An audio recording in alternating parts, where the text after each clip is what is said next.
Hello বন্ধুরা, আজকে আমি রেডি হয়ে চলে যাচ্ছি বৈশাখী মেলাতে। বাড়ি থেকে বেরিয়ে হাঁটতে হাঁটতে চলে আসলাম বাঘাযতীন পার্কে। ওখান থেকেই আমরা সবাই টোটোতে উঠে পড়লাম।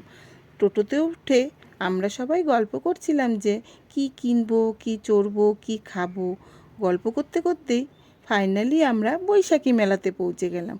টোটো থেকে নেমে তাড়াতাড়ি আমি টিকিট কাউন্টারে চলে গেলাম। টিকিট কাউন্টারে আজকে বেশি ভিড়ও ছিল না, তাই আমার ফটাফট 5টা টিকিট কাটা হয়ে গেল। ফাইনালি আমরা ঢুকে পড়লাম মেলাতে। ঢুকে দেখি মেলাটা আজকে বেশ ফাঁকা ফাঁকাই ছিল। ভেতরে বেশ অনেক রকমের স্টলও বসেছে। ভাবছিলাম যে কোন দোকানে আগে যাব, তাই সোজা চলে গেলাম চায়ের কাপ কিনতে। এত কাপ দেখে ভাবছিলাম কোনটা যে কিনবো। তারপর এই কাপগুলো পছন্দ হলো, তাই 6 পিস এই কাপগুলো নিয়ে নিলাম। তারপর চলে গেলাম টোরা টোরা চড়বো বলে। কিন্তু সামনে গিয়ে দেখি টোরাটা এত জোরে ঘুরছিল যে আমার মাথাটাই ঘুরে গেল। তাই আমিও রিটার্ন ওয়েট মাপতে চলে গেলাম। ওয়েট মাপতে গিয়ে দেখি আমার ওয়েট 100 কেজি দেখাচ্ছে। দিন দিন যা মোটা হয়ে যাচ্ছি। তারপর বাবলসগুলো দেখতে এত ভালো লাগছিল, ভাগ্নিকে বললাম একটু ভিডিও করে দে।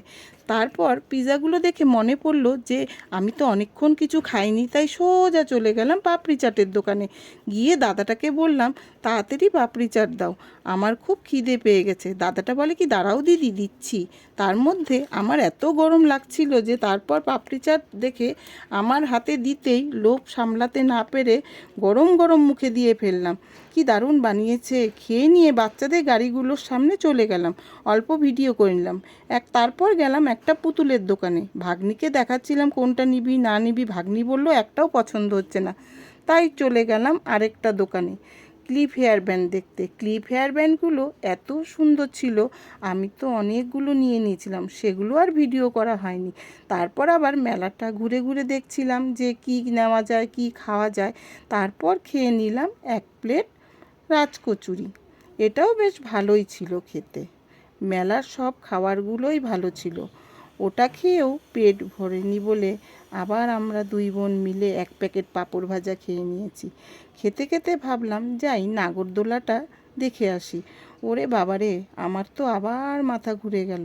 তারপর আমরা বেরিয়ে যাচ্ছিলাম বলে বেরোনোর সময় হঠাৎ একটা চুড়ি কানের দোকান চোখে পড়লো। সেই দোকানে গিয়ে আমার তো অনেক কিছু কিনে নিলাম।